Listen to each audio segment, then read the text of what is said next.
Julia Hartman spent 14 days chained in darkness, learning to scream silently.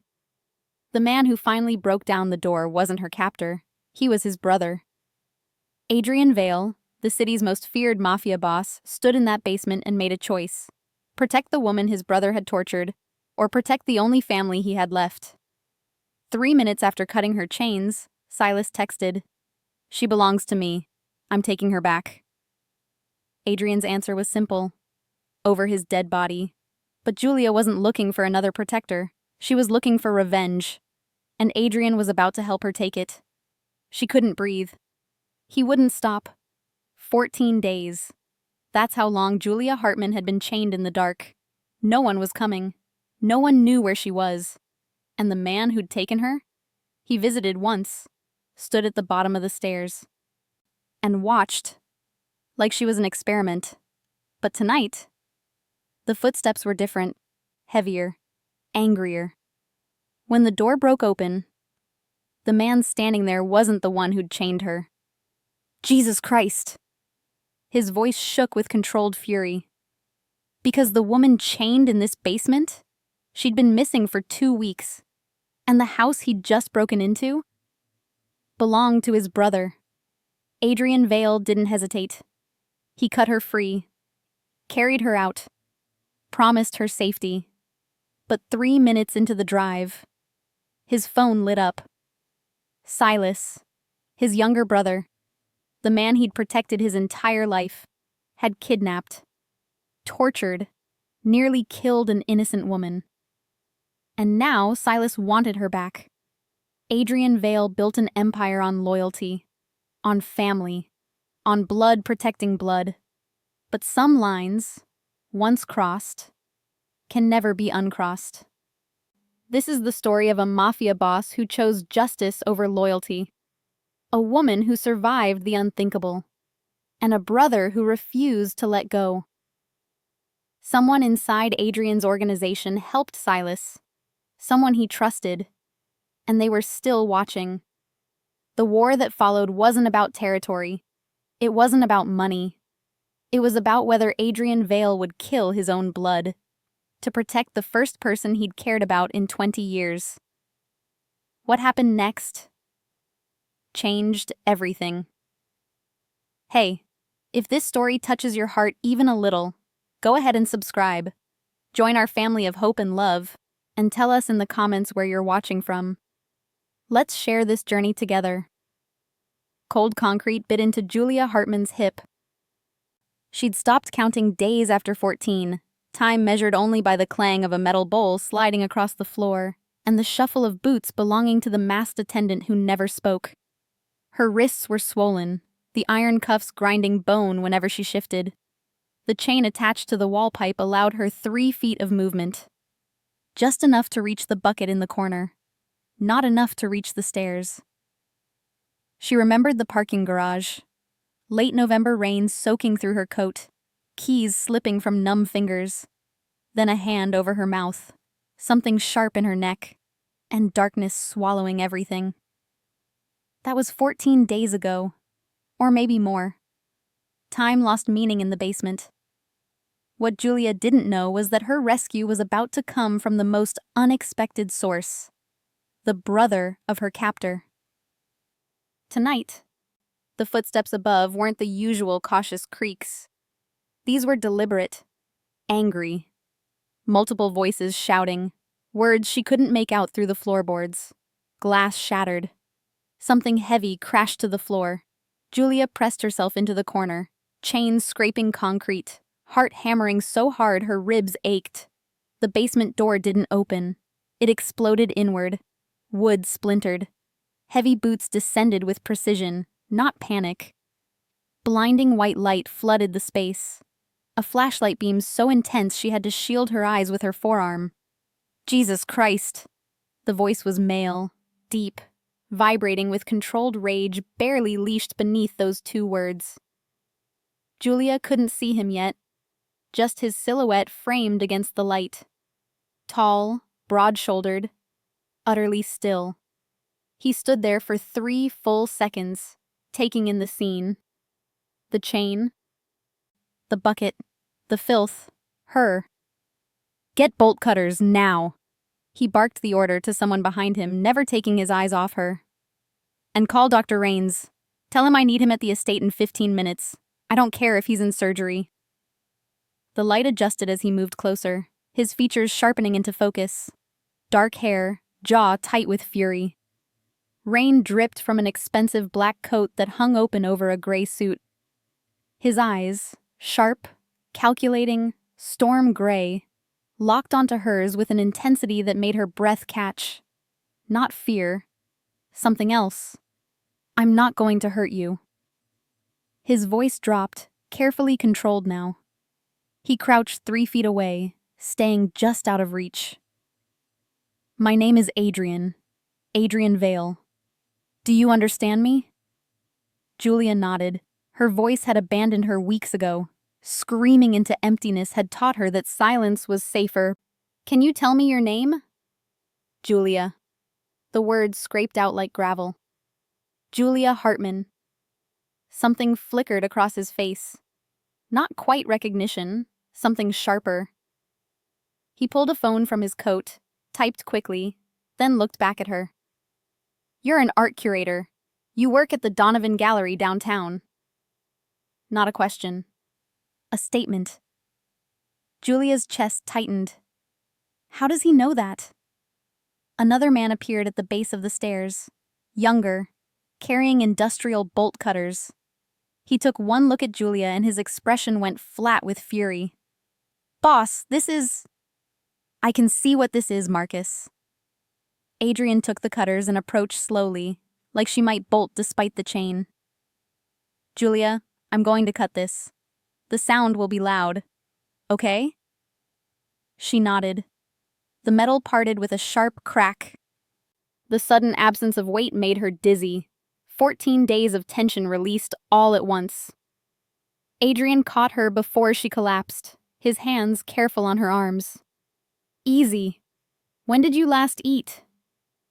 Julia couldn't remember. Yesterday? 2 days ago? Her stomach had stopped hurting 3 days ago. A bad sign, she knew. Adrian cursed under his breath and lifted her like she weighed nothing. Her instinct screamed to fight, to struggle, but her body had nothing left. 14 days of starvation had hollowed her out. Car's waiting, boss. Marcus was already moving up the stairs ahead of them. The house above was controlled chaos. Men in dark tactical gear moved through rooms with military precision, opening closets, checking windows, photographing everything. Julia caught glimpses as Adrian carried her through. Vaulted ceilings, modern furniture, floor-to-ceiling windows overlooking woods. This wasn't a dungeon. This was someone's home. Someone wealthy. Rain hammered the gravel driveway. Adrian wrapped his coat around her before sliding into the back of a black SUV, still holding her. The interior was warm, leather seats soft beneath her. The door closed and they were moving. Where? Her voice cracked. My estate. You need medical attention. Fluids. Rest. He was looking at his phone, jaw working. Marcus, I want every person who had access to that property identified. Security footage from the last month. And find Silas. I want my brother found tonight. Silas. The name hit her like ice water. Her body went rigid in Adrian's arms. He noticed immediately. Those gray eyes locked onto hers with laser focus. You know that name. It wasn't a question. Everything about Adrian Vale dealt in certainties. Julia swallowed, tasting copper where she'd bitten her cracked lips. The gallery. 6 weeks ago. He came to an exhibit opening. Asked me out. I said no. He insisted. Wouldn't leave. Security had to escort him out.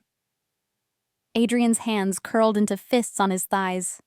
The leather of his gloves creaked. Silas Vale is my younger brother. His voice was stone. What he did to you is unforgivable. Brother. This man's brother had kept her chained in a basement for 2 weeks. The car suddenly felt too small, the air too thin. Julia's lungs couldn't find oxygen. But the horror of shared blood between rescuer and captor was only the beginning. What Adrian was about to discover would force him to choose between the loyalty he'd built his empire on and the woman trembling in his arms. Breathe. Adrian's hand hovered near her shoulder but didn't touch. I know what you're thinking. But Silas has been unstable, erratic. I didn't know about you. No one in my organization knew. How did you find me? The question came out broken. Financial discrepancy. Silas withdrew funds for property maintenance on a house I didn't know he owned. Adrian's jaw clenched. I went there tonight expecting hidden assets. Drugs, maybe. Not. He cut himself off. Not you. The car turned through iron gates that closed behind them with a heavy clang. The house at the end of the tree-lined drive was massive. 3 stories of stone and glass, lit against the night like a fortress.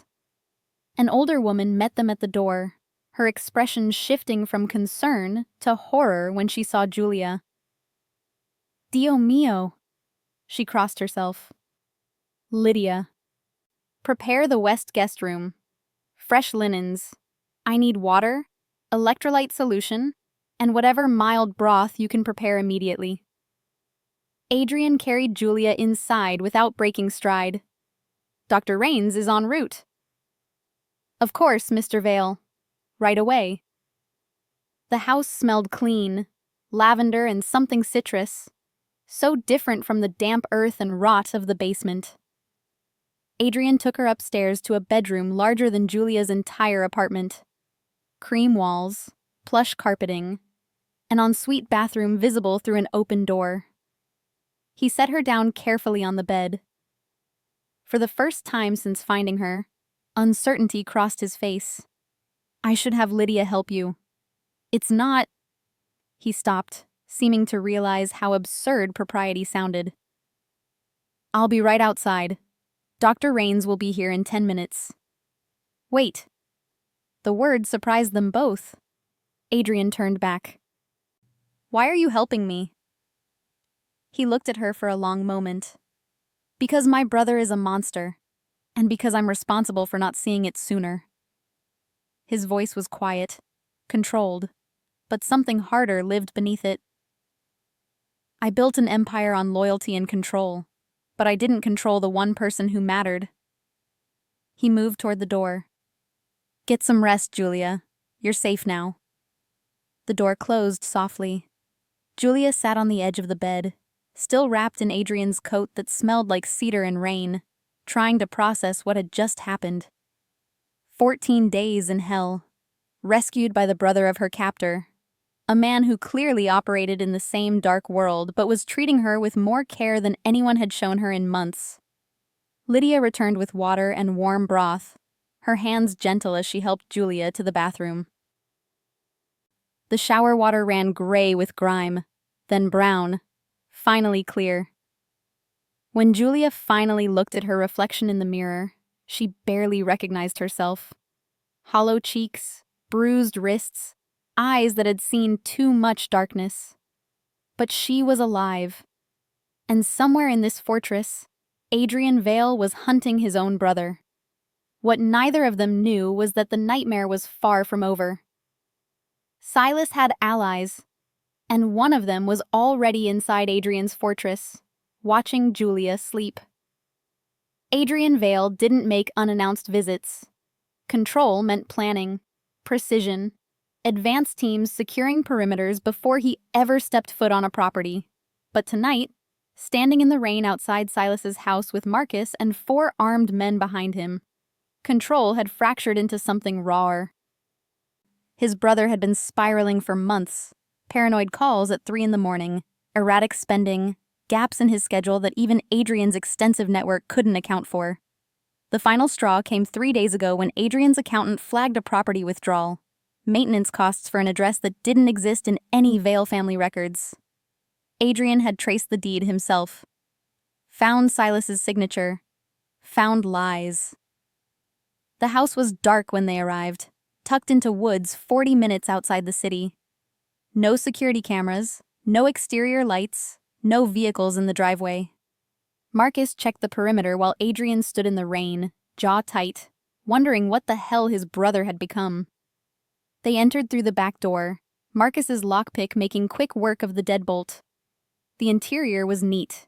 Too neat for Silas, who'd always been chaos personified. Expensive furniture, art on the walls, nothing out of place. Adrian moved through the ground floor with practiced efficiency, opening closets, checking behind paintings, looking for the hidden assets he knew had to be here. Then he saw the basement door. Heavy wood, industrial deadbolt, recently installed. Marcus noticed it too, his hand moving to the weapon at his hip. Adrian didn't speak, just gestured for two men to flank the entrance while he gripped the bolt and slid it open. The smell hit him first. Damp earth, human waste, something else he didn't want to identify. He descended 3 steps, flashlight cutting through darkness, and froze. The beam landed on her in the corner. A woman, skeletal thin, wrists swollen where iron cuffs bit into flesh. A chain snaked from her ankle to a pipe on the wall. Her eyes, wide, hollow, terrified, met his, and something inside Adrian's chest stopped moving. Jesus Christ. The words came out strangled. He couldn't breathe, couldn't process what he was seeing. This wasn't drugs or stolen goods or any scenario he'd prepared for. This was captivity. Torture. His brother had kept a woman chained in a basement like an animal. "Get bolt cutters now," he barked to Marcus, voice harder than he intended. "And get Dr. Rains on the phone. Tell him I need him at the estate in 15 minutes. I don't care what he's doing." Adrian moved closer, careful to keep his movements slow, non-threatening. The woman pressed herself further into the corner, chains scraping concrete. "I'm not going to hurt you," he said, crouching 3 feet away. "My name is Adrian. Adrian Vale. Do you understand me?" She nodded, unable or unwilling to speak. "Can you tell me your name?" "Julia." The word was barely audible. Her voice wrecked from disuse or screaming or both. "Julia Hartman." Adrian pulled out his phone, typed her name into his secure database. The search returned results in seconds. Art curator, Donovan Gallery, reported missing 14 days ago. Police investigation active. No suspects, no leads. His stomach turned. 14 days. His brother had kept this woman for 14 days. Marcus appeared with bolt cutters, his expression murderous when he saw her up close. "Boss, I can see what this is, Marcus." Adrian took the cutters and approached slowly. "Julia, I'm going to cut this chain. The noise might be loud, okay?" She nodded again. The metal parted with a sharp crack and she swayed. The sudden freedom disorienting after 2 weeks of constant weight. Adrian caught her before she fell, his hands careful on her arms. "Easy. When did you last eat?" Julia's eyes unfocused, trying to remember. Adrian cursed in Italian and lifted her, feeling every bone through her filthy clothes. Marcus was already moving up the stairs, phone pressed to his ear, coordinating next steps. The house above felt obscene in its normalcy, Silas's taste in art mocking them from the walls, expensive rugs soft under Adrian's boots as he carried Julia toward the exit. Outside, rain soaked through his coat within seconds, but he barely noticed. Marcus held the SUV door open and Adrian slid in, still holding her. "Where?" Julia's voice cracked. "My estate. You need medical attention." He was already dialing, jaw working. "Marcus, I want every person who had access to this property identified. And find Silas. I want my brother found tonight." The name made Julia go rigid in his arms. Adrian noticed immediately, his focus sharpening. You know that name. Julia swallowed, tasting blood. The gallery. 6 weeks ago. He came to an opening. Asked me out. I said no. He wouldn't leave. Security escorted him out. Adrian's hands curled into fists. Silas Vale is my younger brother. What he did to you is unforgivable. The car felt too small suddenly, Julia's breathing shallow and fast. Adrian's hand hovered near her shoulder. I know what you're thinking, but Silas has been unstable. I didn't know about you. No one knew. How did you find me? Financial discrepancy. I came here expecting hidden assets. Not you. The iron gates of his estate came into view, closing behind them with finality. Adrian carried Julia inside, past Lydia's horrified expression, up the stairs to the west wing. He set her on the bed, uncertainty crossing his face for the first time. I should have Lydia help you. He stopped, the absurdity of propriety hitting him. I'll be right outside. Dr. Rains will be here soon. Wait. Julia's voice stopped him at the door. Why are you helping me? Adrian looked at her for a long moment. Because my brother is a monster, and because I'm responsible for not seeing it sooner. The door closed softly. Julia sat wrapped in his coat, trying to process rescue by the brother of her captor. 14 days in hell, and now this. A fortress. A dangerous man with careful hands. And somewhere in the night, Silas realizing what had been taken from him. Lydia returned with water and broth, helping her to the shower. The water ran gray, then brown, finally clear. Julia's reflection in the mirror was skeletal, bruised, barely recognizable. But she was alive, and Adrian Vale was hunting his own brother. Julia woke to sunlight cutting through unfamiliar curtains. For 3 disorienting seconds, her mind expected cold concrete and darkness. Instead, she found soft sheets, clean air, and silence that didn't carry the weight of captivity. Her body ached differently now, not from chains, but from muscles finally allowed to relax after 2 weeks of constant tension. The bedroom was massive, decorated in creams and soft grays, with furniture that probably cost more than her yearly salary. Floor-to-ceiling windows overlooked manicured gardens and woods beyond, the estate grounds stretching farther than she could see. A glass of water sat on the nightstand, condensation beating on the surface. Julia's throat burned as she drank, her stomach cramping from emptiness. She couldn't remember falling asleep. Dr. Rains had examined her, inserted an IV for fluids, said something about malnutrition and dehydration. The rest was fog. Movement outside the door made her freeze, every muscle tensing despite exhaustion. The knock was soft, respectful. Ms. Hartman, it's Lydia. May I come in? Julia's voice wouldn't work, so she cleared her throat and tried again. Yes. The older woman entered carrying a tray. More water, toast, what looked like scrambled eggs. Her expression was kind, but couldn't quite hide the horror beneath it. Mr. Vale asked me to bring you breakfast. Nothing heavy yet, doctor's orders. How are you feeling? Like I'm in someone else's life, Julia thought but didn't say. She managed a small nod instead. Lydia set the tray down, her movements gentle and unhurried. There are clothes in the closet. I guessed your size, but if anything doesn't fit, just let me know.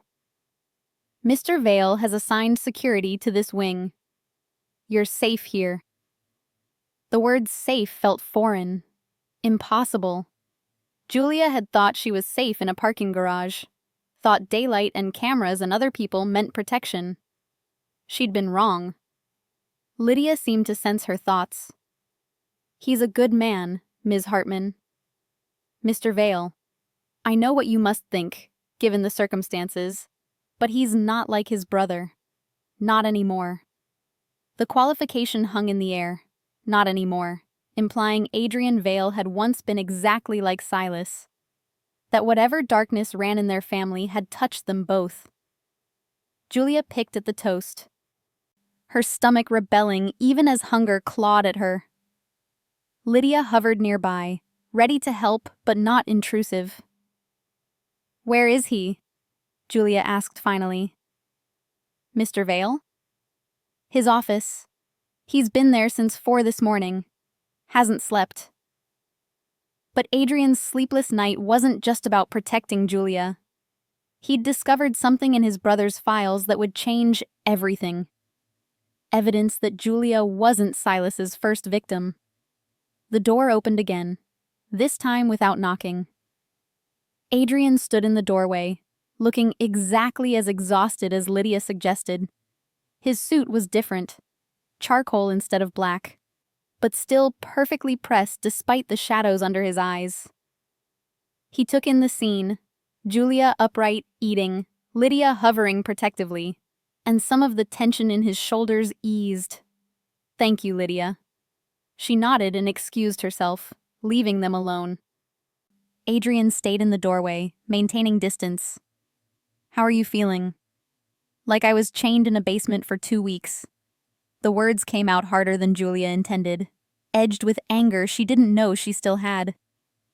Adrian's expression didn't change, didn't offer platitudes or empty reassurance. "Good. Anger is better than fear." He moved to the window, keeping space between them. "I need to ask you some questions about your captivity. I know it's difficult, but anything you remember could help us find Silas." Julia's hands tightened on the water glass. "What happens when you find him?" Adrian turned to face her, his gray eyes steady and cold. "He'll answer for what he did." "That's a lawyer answer. What's the truth?" "The truth is that Silas crossed a line even my world doesn't tolerate. The truth is that when I find him, he'll wish I'd killed him in that basement." Julia should have been frightened by the controlled violence in Adrian's voice. Instead, she felt something else. Validation, maybe. Someone believing the horror of what happened without minimizing or explaining it away. "Tell me about the attendant," Adrian said, pulling a chair closer but still maintaining careful distance. "The person who brought food." Julia closed her eyes, remembering. Masked. Always masked. Black cloth over the face. Only the eyes visible. Never spoke. Not once. The food came irregularly. Sometimes twice a day. Sometimes not for days. "Did you ever see anything identifying? Height, build, movement patterns?" "Male, I think. Tall, but not as tall as you. Maybe 6 feet. Moved quietly, like he was used to not being noticed." Adrian pulled out his phone, typing notes. "Did Silas ever come down?" Julia's stomach turned. Once. 3 days in. He stood at the bottom of the stairs and just watched. For maybe 10 minutes. Then he left. Didn't say a word. Adrian's jaw clenched. "Did he touch you?" "No. Just watched. Like I was an experiment he was monitoring." The words hung heavy in the air. The clinical detachment of Silas's observations somehow worse than violence. Adrian stood, pacing to the window. "I'm assigning 2 of my best men to your security, Brent and Troy. They'll be posted outside this wing 24/7. You don't go anywhere without them." Julia's chest tightened. "I'm a prisoner again." "You're protected," Adrian corrected, his voice sharp. "There's a difference. Silas knows I have you. He'll try to get you back." "Why?" Julia demanded, anger rising. "Why does he want me?" "I said no to a date, that's it. One rejection and he—" Adrian turned, something dark flickering across his face. "My brother doesn't accept no. Never has. When we were kids, he'd destroy toys rather than share them. As adults, he escalated. Businesses he couldn't acquire, he sabotaged. People who rejected him." He stopped, seeming to catch himself. "You're not the first, Julia." But you're the one I found in time. The implications settled like ice in Julia's veins. How many others? Adrian's silence was answer enough. Jesus, Julia breathed. Your brother is a serial predator, Adrian finished. And I'm going to end him. But first, I need you safe. I need you to trust that this house, these men, this protection, it's real. Julia looked at him, this dangerous man with careful hands who'd carried her out of hell. Why should I trust you? You're asking me to believe the brother of my captor. Adrian held her gaze. Because unlike Silas, I keep my promises. And I promise you, Julia, he will never touch you again. If you believe predators like Silas deserve real justice, not just legal loopholes and comfortable facilities, subscribe now. This story doesn't pull punches about men who think women are possessions. Your subscription tells me you want the truth, not sanitized versions where monsters get redemption they don't deserve. Hit that button.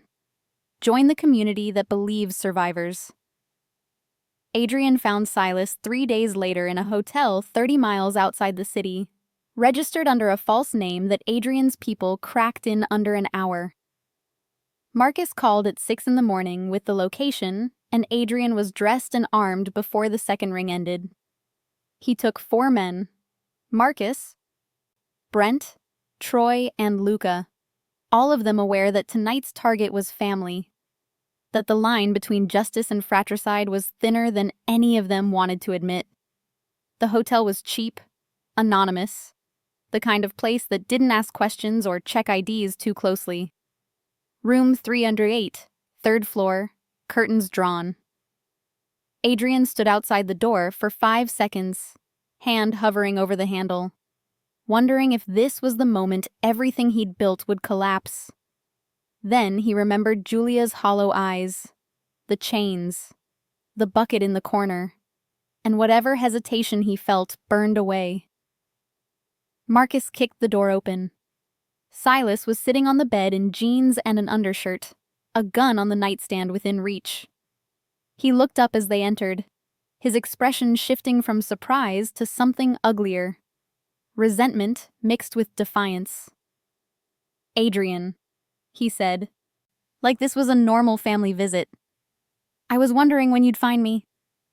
Adrian's hand shot out and grabbed Silas by the throat, slamming him against the wall before his brother could reach for the weapon. Marcus secured the gun while Brent and Troy flanked the exits. "Where were you going to run, Silas?" Adrian's voice was soft, lethal. "Did you think I wouldn't find you?" Silas smiled, blood trickling from where his head had hit the wall. "You always find me, brother. That's what you do. Control everything, manage everyone. Make sure the Vale name stays pristine while the rest of us suffocate." But what Silas said next would force Adrian to make an impossible choice, one that would destroy everything he'd built, or destroy the woman he'd sworn to protect. Adrian's grip tightened. "Don't turn this into philosophy. You kept a woman chained in a basement for 2 weeks. Silas's eyes gleamed with something unhinged. "She's mine. She doesn't get to say no to me." Adrian released him, stepping back before he did something irreversible. Silas slumped against the wall, rubbing his throat. "I know you took her," he said, his tone almost conversational. "I know she's at the estate. Whatever you think you're doing, protecting her, playing hero, it won't work. She belongs to me." "She's a person," Adrian said, each word deliberate. "Not property, not yours. And you're going to answer for what you did." Silas laughed, the sound brittle and wrong. "Answer to who? You? The police?" "We both know how this works, Adrian. The Vale family doesn't answer to anyone. That changed the moment you put chains on an innocent woman." Adrian pulled out his phone, showing Silas a series of photos: the basement, the chains, Julia's injuries documented by Dr. Raines. "This is evidence. Criminal kidnapping, assault, unlawful imprisonment."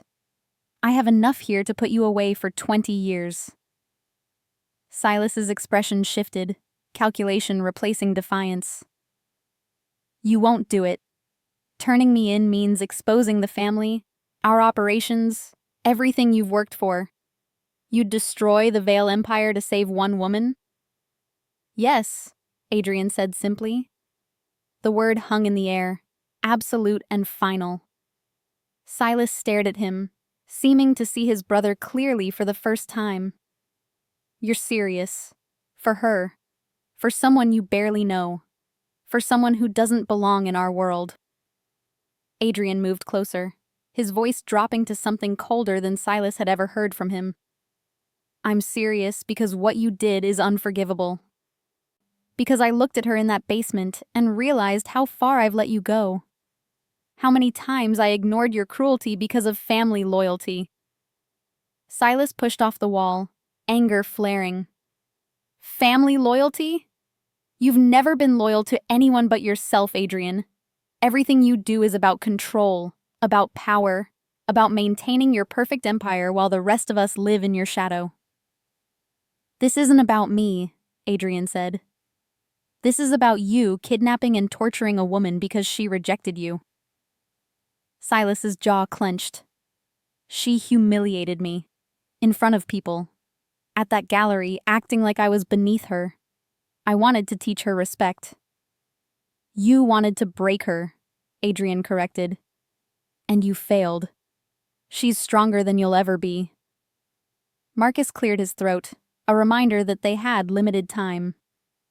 Adrian nodded, then looked back at Silas. You have two choices.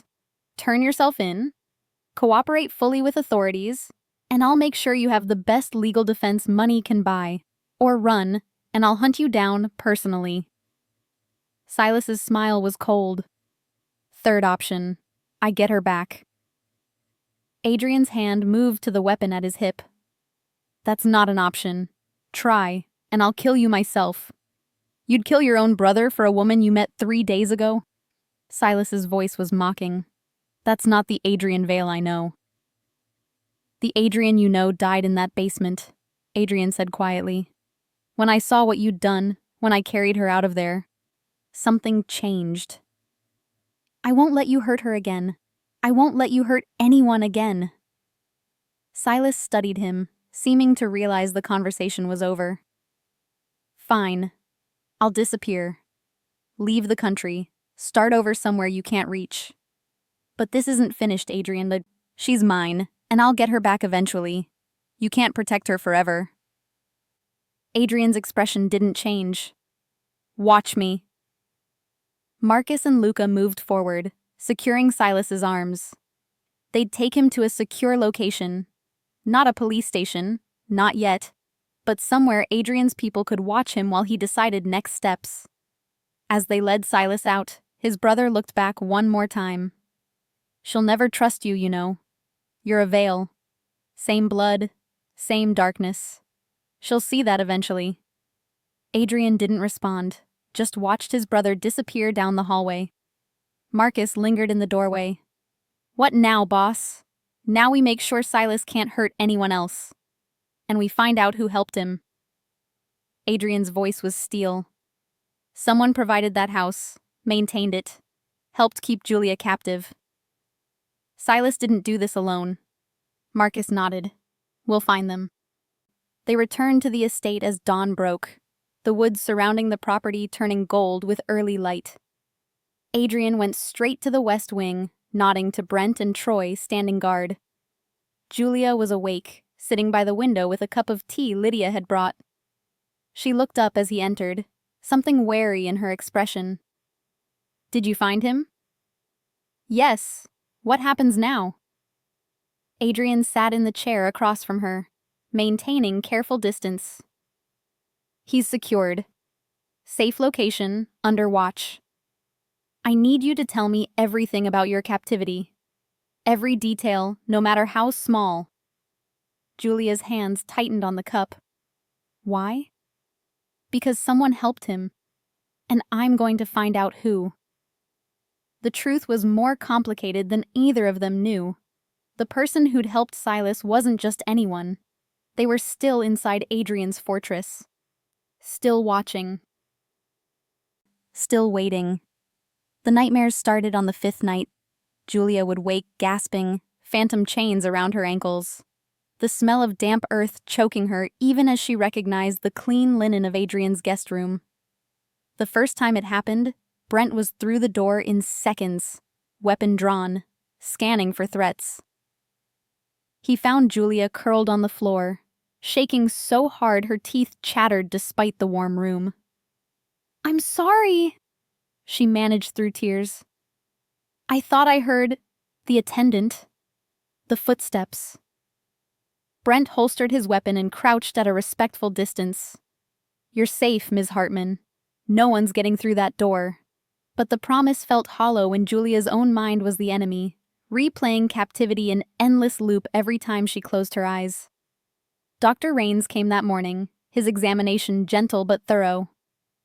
"PTSD," he told Adrian quietly in the hallway while Julia dressed. "Expected after trauma like this. Nightmares, hypervigilance, panic attacks. They'll get worse before they get better.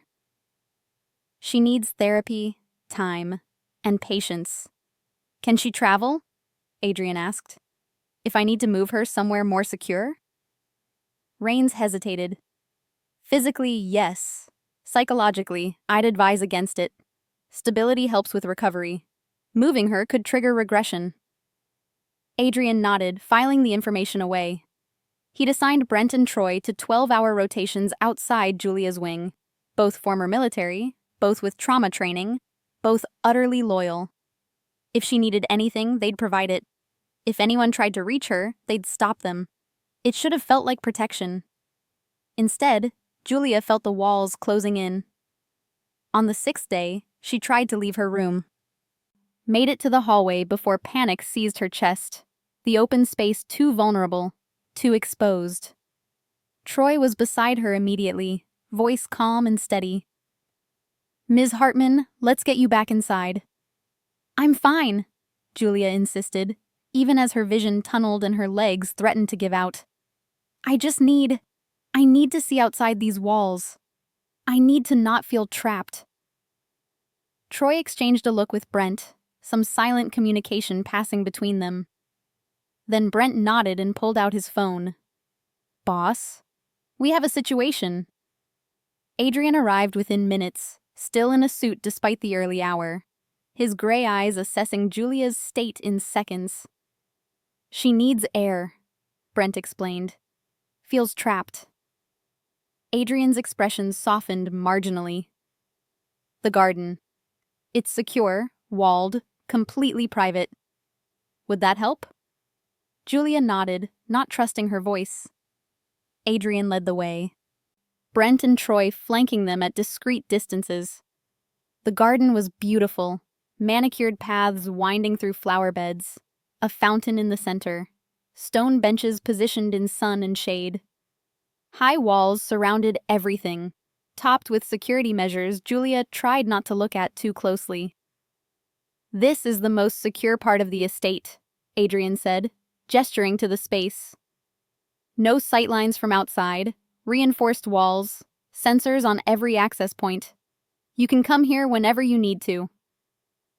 Julia walked to the fountain, touching the cool stone, feeling sunshine on her face for the first time in weeks. It should have been liberating.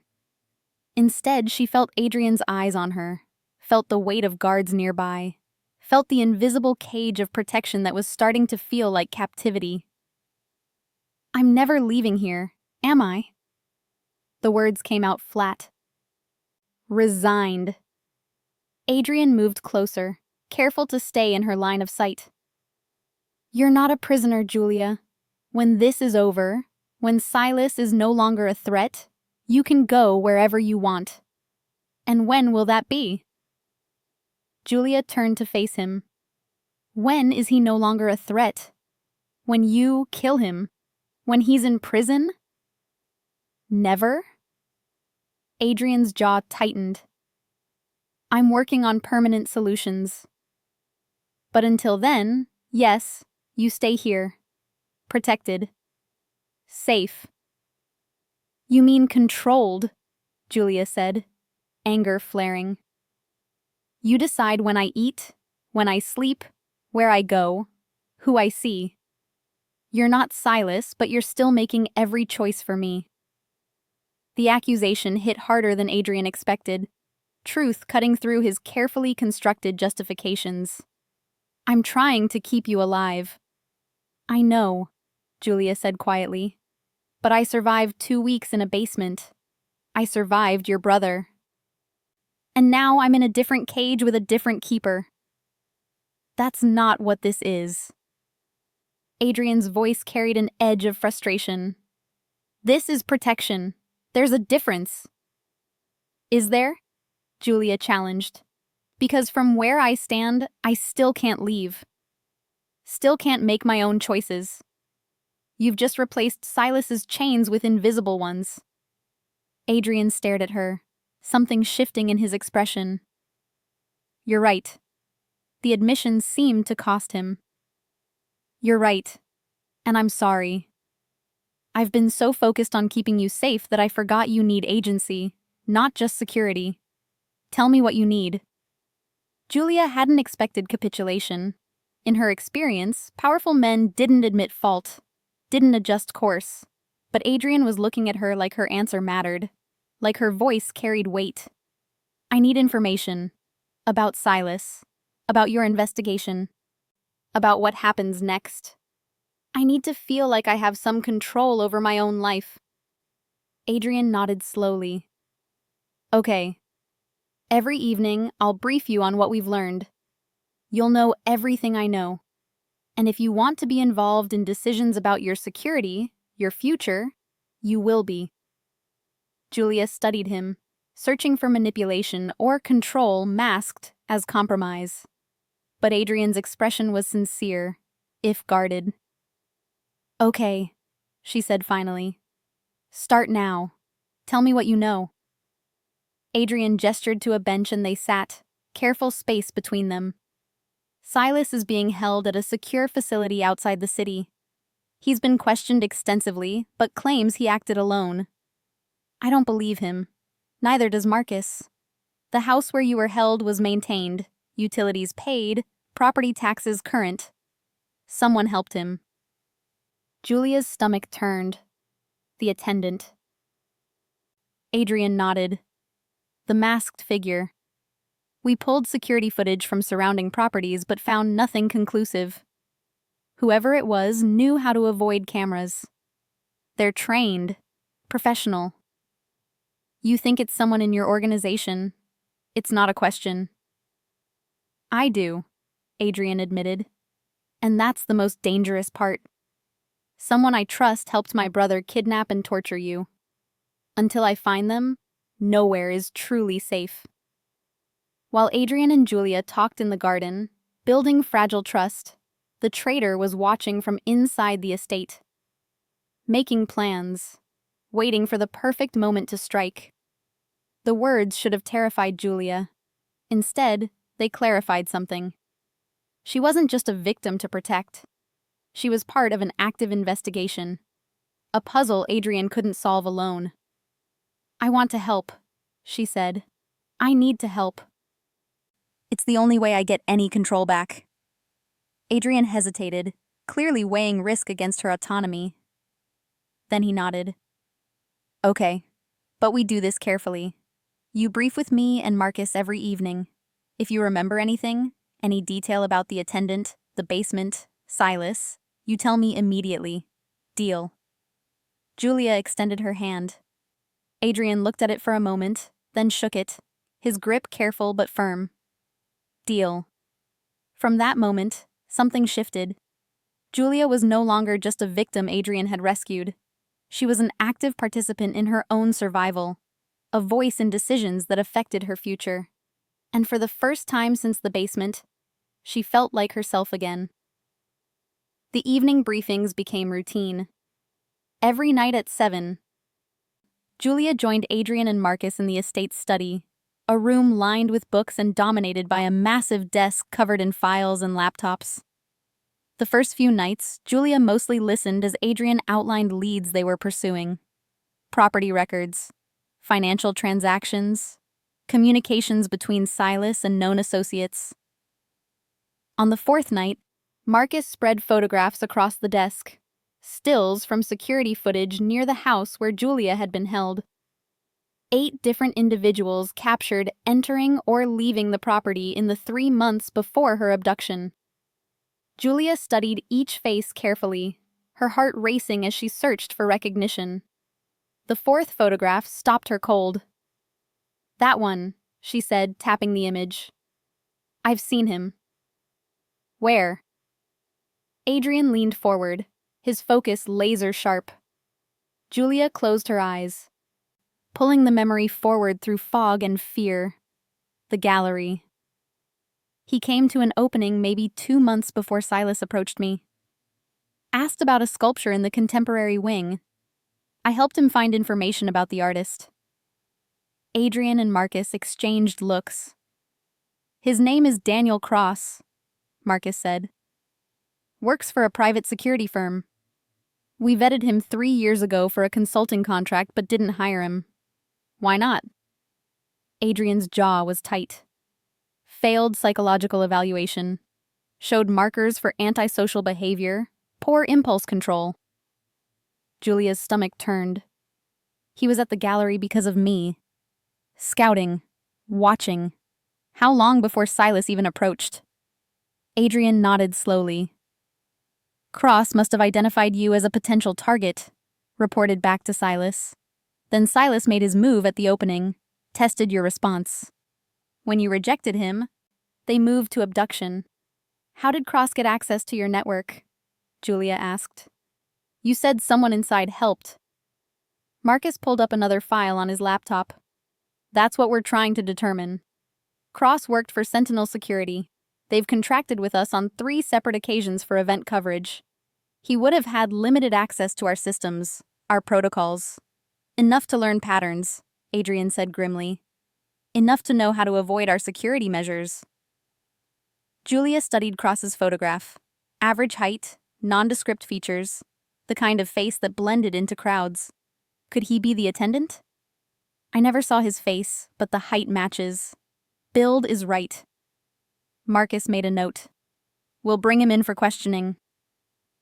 Carefully, Adrian added, "If Cross is our traitor, tipping him off could trigger a larger response." Silas might have contingencies in place. What they didn't know was that Daniel Cross had already figured out they were onto him, and his next move would put Julia directly in the crosshairs.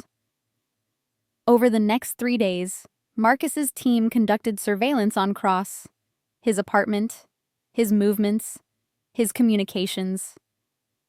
On the 3rd day, Cross disappeared. Vanished from his apartment at 4 in the morning, no belongings packed, no indication where he'd gone. "He knew we were watching," Marcus reported grimly. "Someone warned him." Julia sat in on the briefing, her presence now expected rather than questioned. "Which means the traitor isn't Cross," she said quietly. "He's working with someone else. Someone still inside your organization." Adrian's expression was stone. "Someone I trust." The implications settled like poison. Adrian had built his empire on loyalty, on carefully selected men who'd proven themselves through years of service. The idea that one of them had betrayed him, had helped torture an innocent woman, was unacceptable. "I want everyone revetted," Adrian said, his voice cold. "Everyone who had access to security protocols, property records, financial systems. I don't care how long they've been with me." We find the leak. The investigation took another 4 days. Adrian's people worked in shifts, combing through personnel files, communications, financial records. Julia watched it unfold from the study, seeing Adrian transform from controlled crime lord to something harder, more dangerous. He barely slept, barely ate, the weight of betrayal carving new lines into his face. On the 8th day, they found it. A series of encrypted messages between Cross and an internal account. someone using Adrian's own secure network to coordinate with the man who'd helped kidnap Julia. The messages were coded, careful, but Marcus's tech team cracked them within hours. The account belonged to someone called Watchman, an alias, obviously, but the communication patterns, the timing of messages, the access level required, it all pointed to someone in Adrian's inner security division. Marcus pulled up a list of 15 names, every person with the clearance necessary to use the encrypted system. Julia studied the names, most of them meaningless to her, but one made her pause. Troy Carter. One of your guards, the men you assigned to protect me. Marcus frowned. Troy's been with us for 6 years. Impeccable record. Saved Adrian's life in Atlanta 2 years ago. That doesn't mean he's not compromised, Julia said carefully. Adrian was already pulling Troy's file, reading through 6 years of service records, commendations, background checks. There was nothing suspicious, no red flags, no indication of betrayal. We need to be sure before we act, Adrian said. If we're wrong, we lose a good man and tip off the real traitor. And if we're right? Marcus asked. Then we've been housing the enemy 3 doors down from Julia for 2 weeks, Adrian said grimly. Either way, we move carefully. But time was running out faster than any of them realized. The Watchmen had already made their next move, and Julia was about to discover that protection could become a trap. That night, Adrian personally took over guard rotation outside Julia's wing. He didn't tell her why. Didn't explain his sudden presence in the hallway at 2 a.m. But Julia wasn't stupid. She understood that trust had fractured, that the investigation had turned inward, that someone close to Adrian had sold her to Silas. She also understood that Adrian blamed himself for not seeing it sooner, for putting her under the protection of someone who might be her enemy. You should sleep, Julia said, finding him in the hallway at 3 a.m, his back against the wall, weapon within reach. Adrian looked up, shadows under his eyes darker than she'd ever seen them. Can't. Not until I know you're safe. From your own people, Julia finished. Yes. She slid down the wall to sit beside him, careful to maintain space between them. You can't protect me from everything, Adrian. I know, he said quietly. But I can try. They sat in silence for a long time, the house settling around them, 2 people bound by trauma and trust that was still fragile, still forming. Finally, Julia spoke. When you find the traitor, what happens? Adrian's expression was cold. They answer for what they've done. That's not an answer. Justice, Adrian said simply. The kind that doesn't wait for courts or lawyers or systems that let men like Silas walk free. Julia should have been frightened by the controlled violence in his voice. Instead, she felt something else. Relief, maybe. That someone understood the depth of what had been done to her. That someone believed it deserved real consequences. Find them, she said quietly. And then let me watch. The attack came on the 14th night. Julia was asleep when the alarms started. A low, insistent wail that dragged her from nightmares into waking terror. Brent was through her door in seconds, weapon drawn, his expression grim. Stay in the bathroom. Lock the door. Don't come out until I tell you. Julia's training from the past 2 weeks kicked in. Adrian had insisted she practice this scenario, had made her run drills until the movements were automatic. She moved to the bathroom, locked the heavy door, and wedged herself into the corner where the tub met the wall. The smallest target, the most defensible position. Through the door, she heard movement. Brent's voice clipped and professional as he coordinated with someone over radio. Multiple hostiles at the perimeter. Armed. Professional. Then gunfire. Sharp cracks that made Julia's ears ring even through the bathroom door. She pressed her hands over her ears, counting breaths the way Dr. Raines had taught her, trying to keep panic at bay. The shooting seemed to last forever, though her watch later told her it was only 90 seconds. Then silence, worse than the noise. Julia stayed frozen, every muscle locked, waiting for the door to open, waiting to see if it would be Brent or someone else. The knock was controlled, rhythmic, 3 short, 2 long. The pattern Adrian had taught her meant safety. Julia unlocked the door with shaking hands. Brent stood outside, a graze on his shoulder bleeding through his shirt, but his expression calm. They're neutralized. 5 hostiles, professionally trained. Adrian wants you in the secure room now. But the attack was just the beginning. What Adrian discovered about who sent those mercenaries would reveal a betrayal so deep, it would shatter everything he thought he knew about his own organization. The secure room was in the estate's basement. Reinforced walls, independent power supply, enough provisions to last a week. Julia had seen it during her drills, but never thought she'd use it. Now Brent led her through hallways filled with Adrian's men, all of them armed and alert. Adrian met them at the basement entrance, his suit jacket discarded, blood on his hands that Julia hoped wasn't his. "Are you hurt?" No.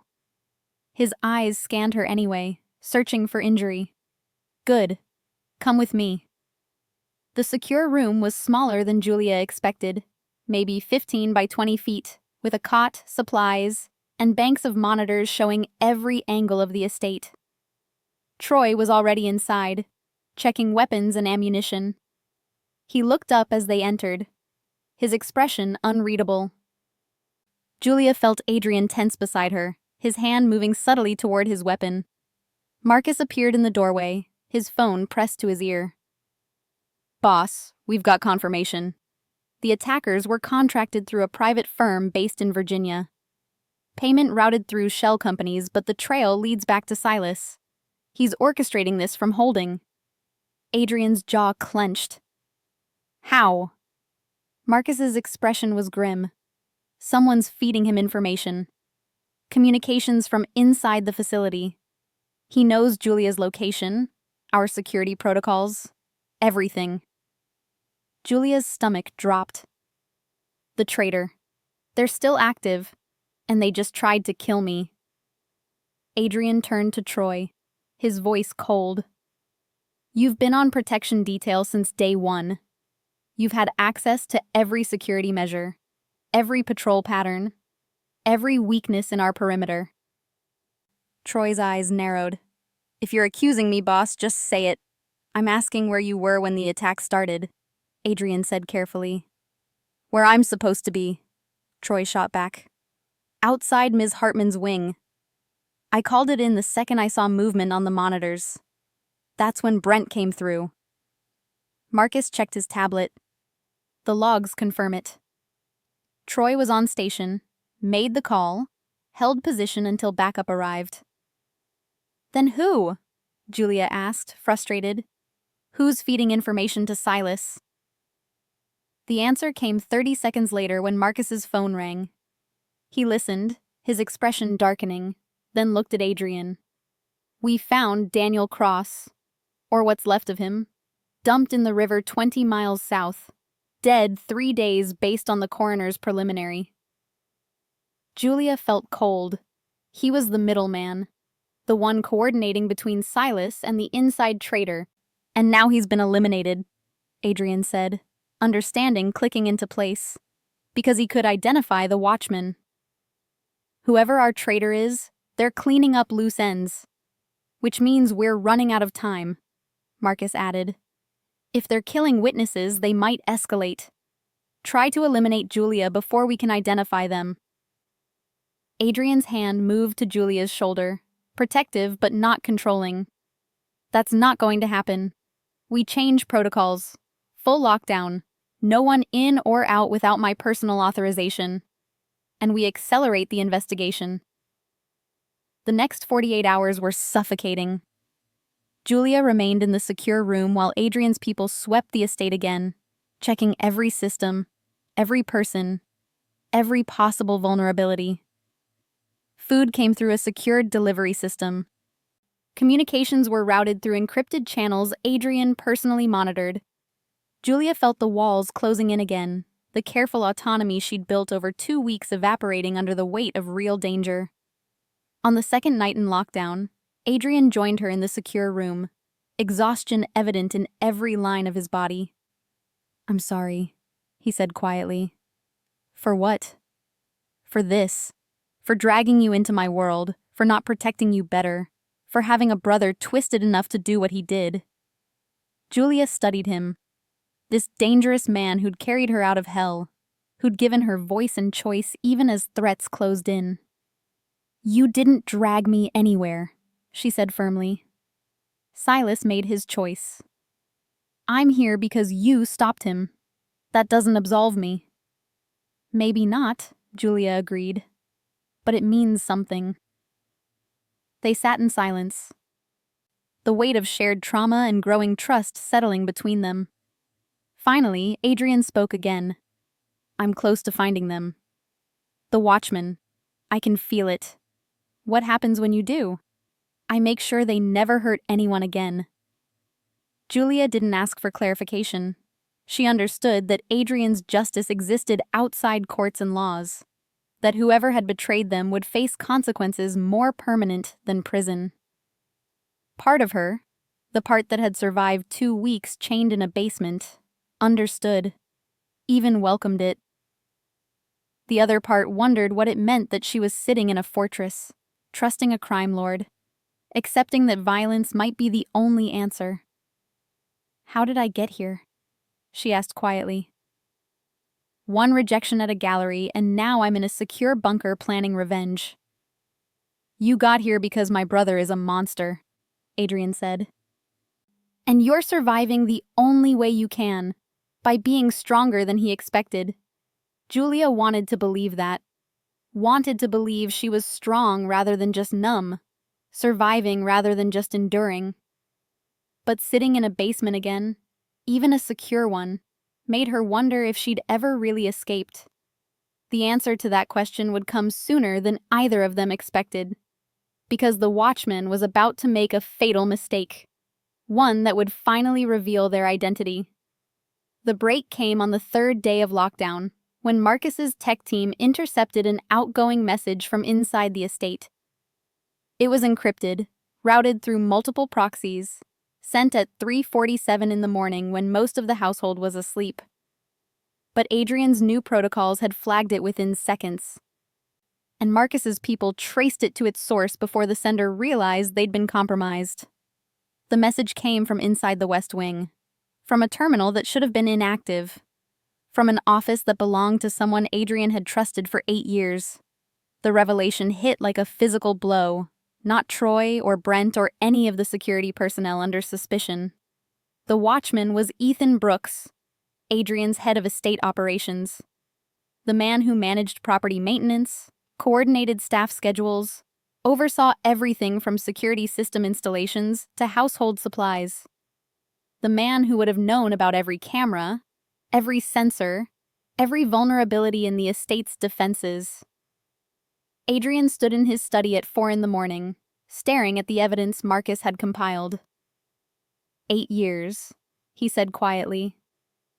"Ethan's been with me for 8 years. When did he turn?" Marcus pulled up financial records. 6 months ago.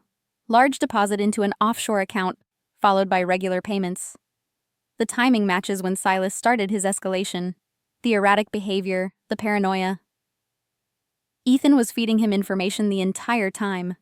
Julia sat in the corner of the study, watching Adrian process betrayal.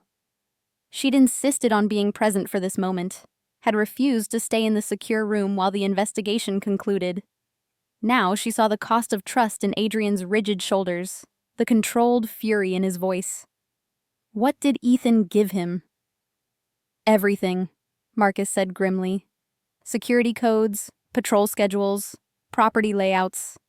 He's the one who identified the house where we found Julia. Told Silas it was secure, off record, perfect for what he wanted to do." Adrian's hands curled into fists. "Where is he now?" Asleep in his quarters. Doesn't know we've found him. Adrian nodded slowly. Wake him. Bring him to the East Wing. I want Julia secured first. I'm not going back to that room, Julia said firmly. If you're confronting him, I'm there. Adrian turned to face her. This could get dangerous. He might be armed, might have backup. I don't care. Julia's voice was steady despite the fear coursing through her. That man helped put me in chains. I deserve to see him answer for it. Adrian studied her for a long moment, then nodded. Okay. But you stay behind me. Brent and Troy flank you at all times. Deal. 20 minutes later, they assembled in the East Wing, a part of the estate Julia had never seen, windowless and soundproofed, designed for conversations that couldn't be overheard.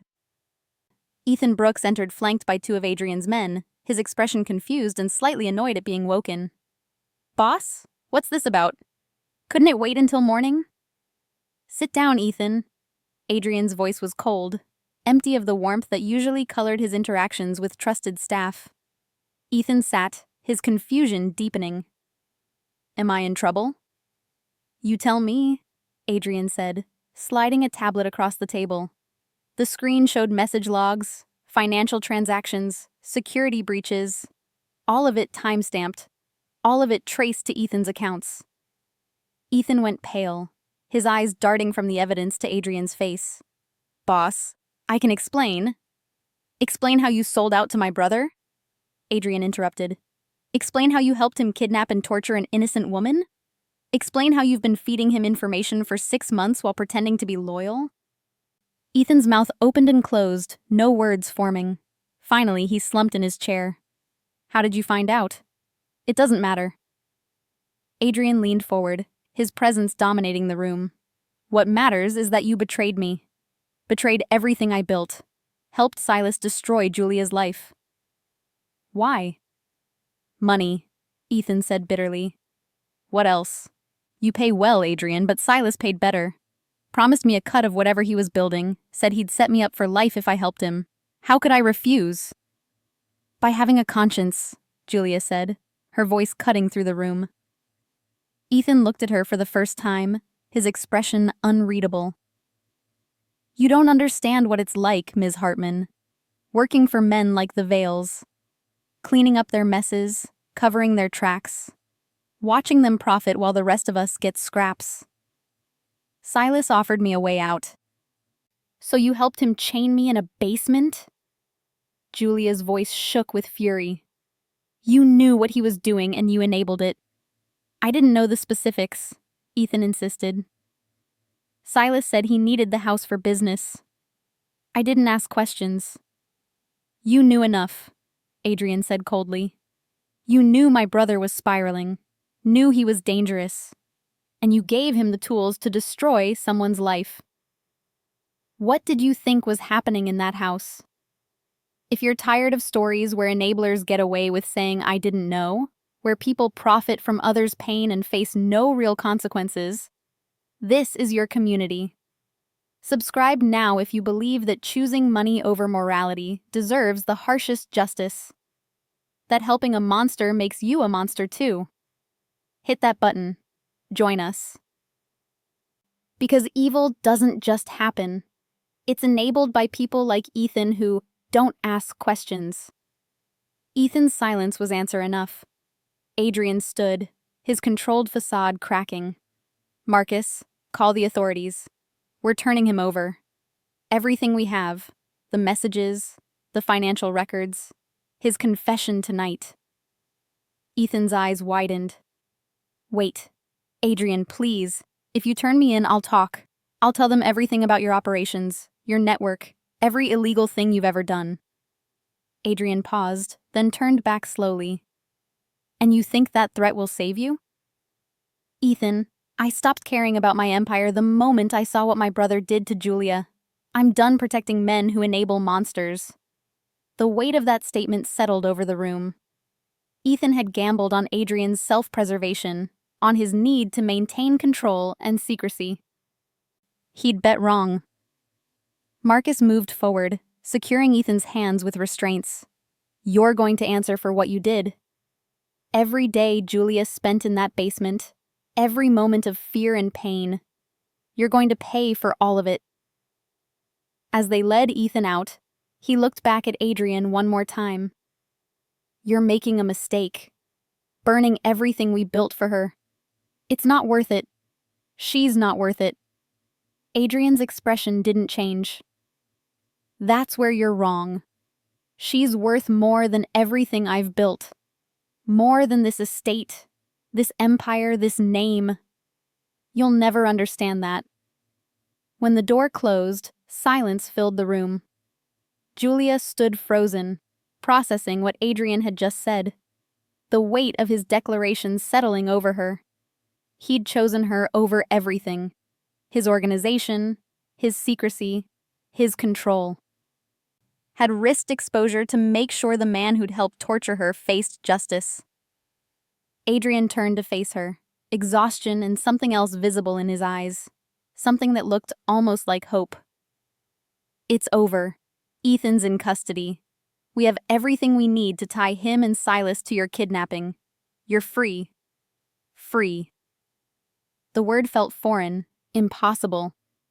Julia had spent 2 weeks in captivity, another 3 in protective custody, her entire life defined by fear and survival. Now Adrian was offering her freedom, real freedom, the kind where she could leave this estate, rebuild her life, walk away from the darkness that had consumed her. But looking at Adrian, seeing the cost of his choice written in every line of his face, Julia realized something.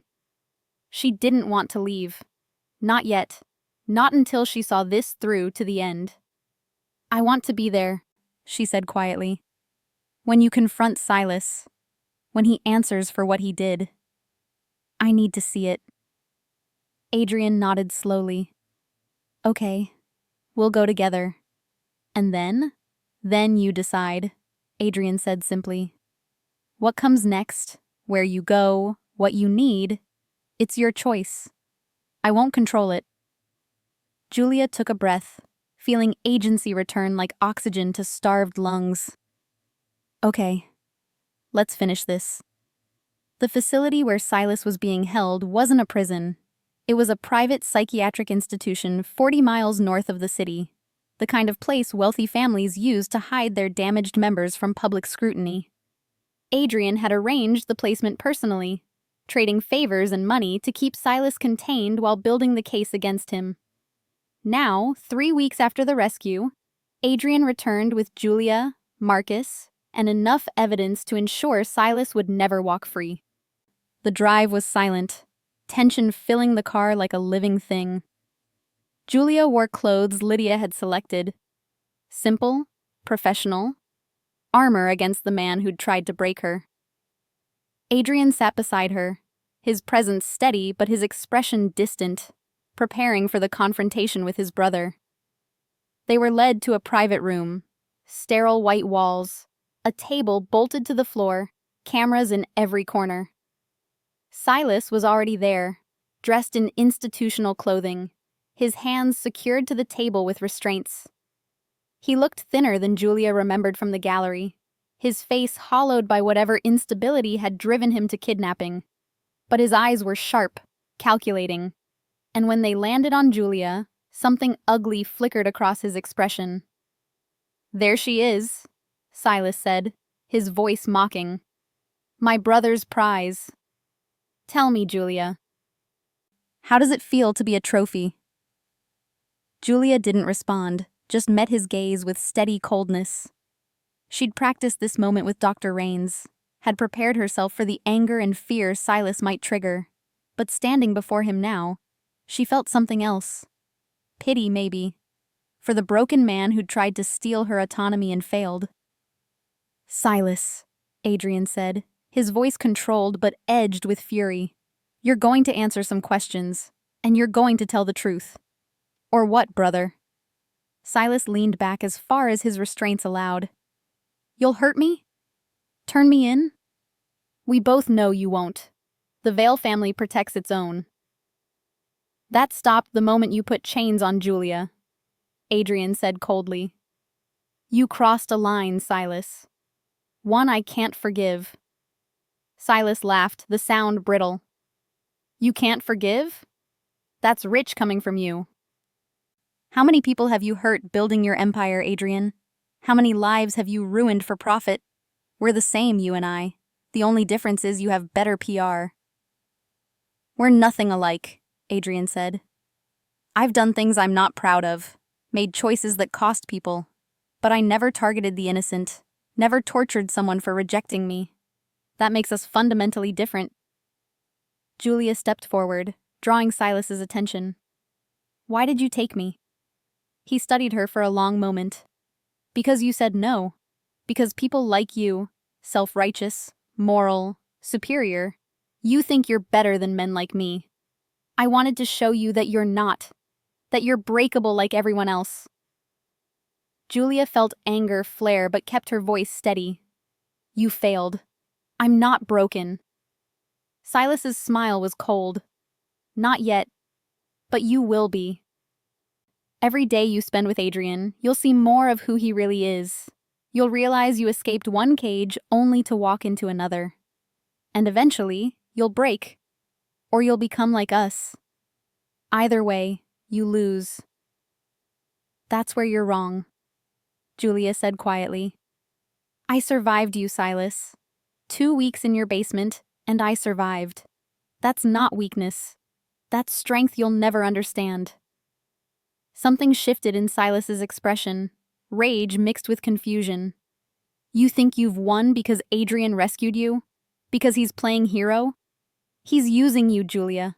Using your trauma to feel better about the things he's done. You're nothing but a way for him to buy redemption. Adrian's hand moved to Julia's shoulder, a gesture of support that Silas noticed immediately. His eyes narrowed. Oh. Oh, this is beautiful. You care about her. Actually care. My violent, controlled, emotionless brother has feelings for his rescue project. That's going to end well. Adrian ignored him, turning to Marcus. Show him. Marcus opened a folder, sliding documents and photographs across the table. Evidence of Silas's crimes, the property deed, financial transactions paying Daniel Cross and Ethan Brooks, security footage from the house, medical records documenting Julia's injuries. Every piece carefully compiled, every connection proven beyond doubt. This is enough to put you away for 20 years minimum, Adrian said. Kidnapping, unlawful imprisonment, assault. And that's before we add Cross's murder. I didn't kill Cross, Silas said quickly. Too quickly. Ethan did that. Tied up loose ends before you could connect everything. Adrian studied his brother, seeing the fear beneath the bravado. You're going to testify. Against Ethan, against everyone who helped you. And you're going to do it because it's the only leverage you have left. Testify fully, and I'll make sure you're placed in a facility that's comfortable. Refuse, and you go to general population in a maximum security prison. Your choice. Silas's jaw clenched. You'd send your own brother to rot? For her? Yes, Adrian said simply, without hesitation. Silas looked between them. Adrian's protective stance, Julia's steady gaze. The evidence spread across the table. Finally, he slumped, the fight draining out of him. Fine. I'll testify. Tell them everything. But mark my words, Adrian. This won't end well. She'll leave you eventually. See you clearly. And you'll be left with nothing but the empire you burned down for a woman who couldn't love you back. Adrian's expression didn't change. That's my risk to take. Marcus gathered the evidence, already coordinating with authorities outside. The transfer would happen within hours. Silas would be moved to a secure facility pending trial. His testimony ensuring both he and Ethan faced maximum sentences. As they prepared to leave, Silas called out one more time. Julia. She paused at the door, not turning around. I'm sorry. The words were quiet, almost sincere. I'm sorry for what I did. For the fear, the pain, all of it. If I could undo it, I would. Julia turned slowly, studying the man who'd tried to destroy her. No, you wouldn't. You'd just be smarter about it next time. That's the difference between regret and remorse. You regret getting caught, not what you did. Silas had no answer to that. Julia walked out, Adrian beside her. Leaving his brother in restraints facing justice he could no longer escape. But justice in a courtroom was just the beginning. What Julia and Adrian would build in the aftermath, that was the real ending Silas couldn't accept. Outside, rain had started falling, washing the world clean. Julia stood in it for a moment, face tilted up, letting cold water mix with tears she hadn't known she was shedding. Adrian waited beside her, patient and steady. It's over, she said quietly. Really over. He's going to prison. Ethan's going to prison. I can go home. You can, Adrian agreed. I'll have my people help you move back to your apartment. Upgrade your security, whatever you need to feel safe. Or, Julia looked at him. Or you stay, Adrian said carefully. Not as a victim, not as someone under protection, but as someone who's part of this, of what we're building in the aftermath. Someone who chooses to be here. Julia studied his face, the exhaustion, the vulnerability, the carefully controlled hope. You're asking me to stay with you. In this world, this dangerous, complicated, criminal world. I'm asking you to consider it, Adrian said. I'm not offering perfection or safety or any guarantee that this life won't be hard, but I'm offering partnership, choice, and the chance to decide your own future, with me or without me. Julia took a breath, feeling the weight of the decisions settle over her. 3 weeks ago, she'd been chained in a basement, stripped of agency and autonomy. Now she stood in the rain with a man who'd given her back both, who'd risked everything to see her safe, who was offering her a choice instead of making it for her. I need time, she said finally, to heal, to process, to figure out who I am outside of trauma and survival. Adrian nodded. Take all the time you need. The estate is yours as long as you want it. And if you decide to leave, if you decide this world isn't for you, I'll help you build whatever life you want, even if it's one without me. Julia felt something shift in her chest, some frozen part of her beginning to thaw. Okay, I'll stay for now. Not forever, not yet, but for now. That's enough, Adrian said quietly. For now is enough. They stood together in the rain, two people bound by trauma beginning to forge something new. Something that looked almost like trust, almost like healing, almost like hope. Whatever came next would be their choice to make, together. 6 months later, Julia stood in the estate garden watching autumn light paint the world gold. The nightmares still came sometimes, phantom chains and dark basements invading sleep.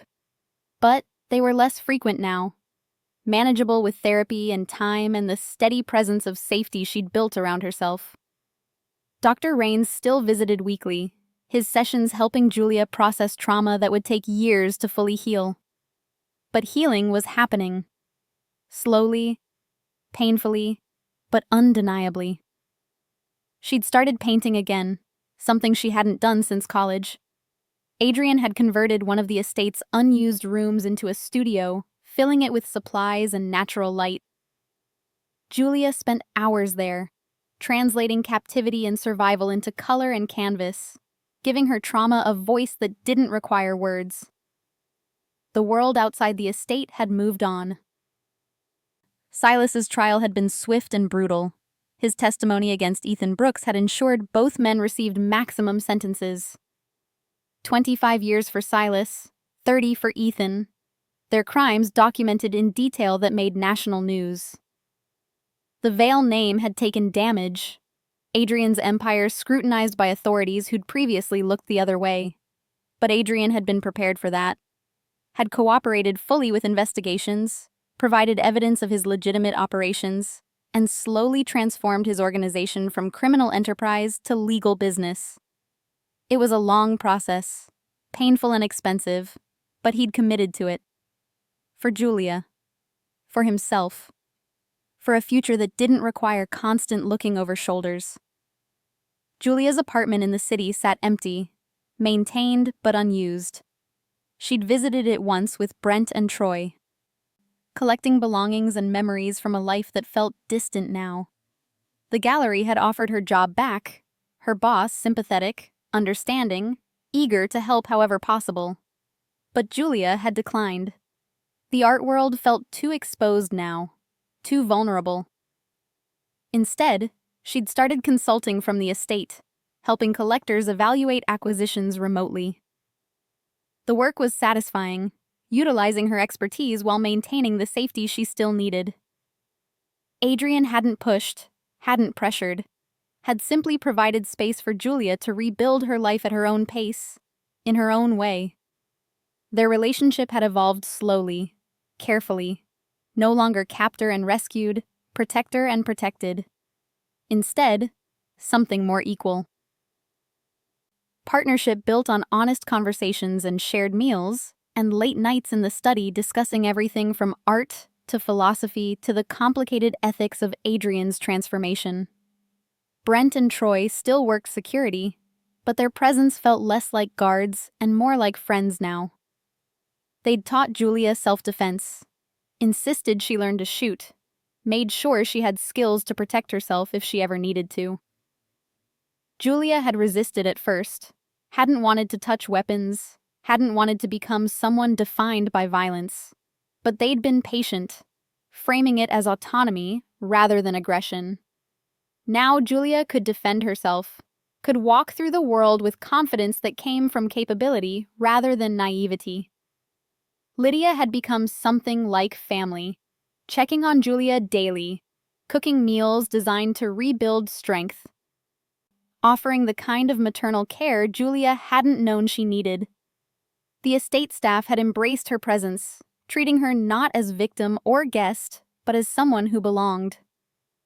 Marcus visited regularly, briefing Adrian on security and business, but always making time to check on Julia too. He'd been the first to call her by her first name instead of Ms. Hartman, the first to joke with her instead of handle her with careful distance. His acceptance had signaled to the rest of Adrian's people that Julia was permanent, not temporary, that she had voice and agency in this world they'd built. Tonight was the first dinner party Julia had agreed to attend. Adrian was hosting business associates, legitimate ones now, people from his legal operations who knew nothing of the Vale family's darker past. Julia had spent an hour getting ready, choosing a dress Lydia had helped her select, practicing conversation topics with Dr. Rains. Re-entering society felt monumental after 6 months of isolation and healing. Adrian found her in the garden an hour before guests arrived. "You don't have to do this," he said quietly. "If you're not ready, I'll cancel. Make an excuse." Julia turned to face him, seeing concern in his gray eyes. "I know, but I want to try. Want to see if I can be around people without fear." Adrian nodded, understanding that healing meant pushing boundaries, testing limits. "I'll be with you the entire time. If you need to leave, just say the word." The dinner went better than Julia expected. Adrian's associates were kind, asking about her work without prying about her past. She managed 2 hours of conversation before exhaustion hit, excusing herself to the garden while Adrian hosted alone. He found her there 30 minutes later, the party winding down inside. "You did well," he said, sitting beside her on the bench. "Better than well." "Felt like hell," Julia admitted with a small laugh. "But survivable hell. That's progress." They sat in comfortable silence, the estate peaceful around them. Finally, Julia spoke. I've been thinking about what comes next. Leaving? Adrian's voice was carefully neutral. No, Julia said. Staying, but on different terms. Adrian turned to face her. What kind of terms? I want to be part of your world, really part of it. Not just protected or housed or kept safe. I want to help build what you're creating, the legitimate operations, the transformation. I have skills, connections, a perspective that could be useful. Adrian studied her carefully. You're sure? This life isn't easy, even without the criminal elements. People will judge you for being with me. Question your choices. I've spent 6 months surviving judgment, Julia said. My own and others. I'm done caring what people think. I'm choosing this, choosing you, this life, this future we could build together, because it's what I want. Not because I'm trapped or scared or don't have options. Because I want to be here. Adrian's expression softened, vulnerability showing through his controlled facade. I want that too. Have wanted it for months but didn't know how to ask without pressuring you. You're not pressuring me, Julia said firmly. I'm choosing freely. There's a difference. Adrian reached out slowly, giving her time to refuse, then took her hand. Whatever we build together. Equal partners. Your voice matters as much as mine. Deal, Julia said, squeezing his hand. They sat together as night fell, the estate lighting up around them. 6 months ago, Julia had been chained in darkness, stripped of autonomy and hope. Now she sat in a garden with a man who'd given both back, planning a future built on choice and healing, and the kind of trust that survived trauma. Silas was in prison. Ethan was in prison. Daniel Cross was dead.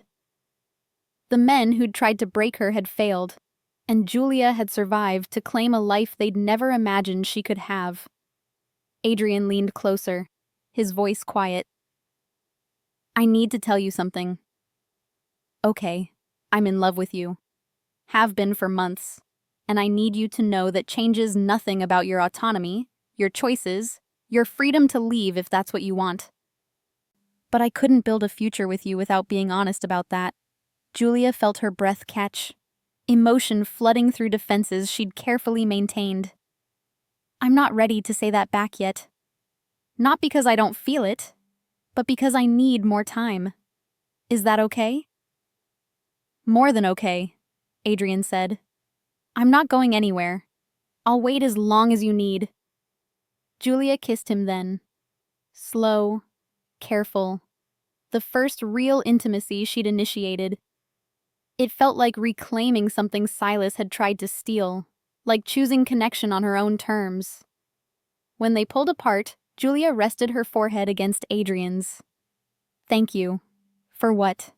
For seeing me as a person instead of a victim.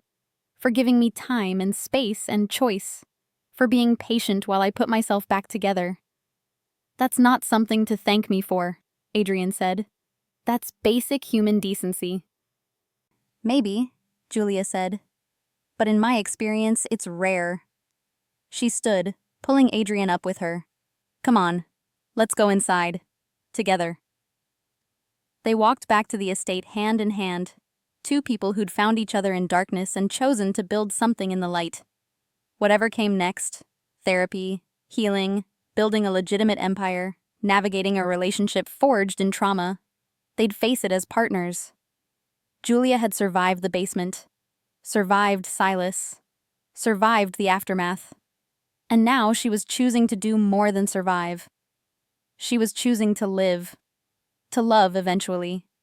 To build a future on her own terms with a man who'd shown her what protection without control looked like. The road ahead wouldn't be easy.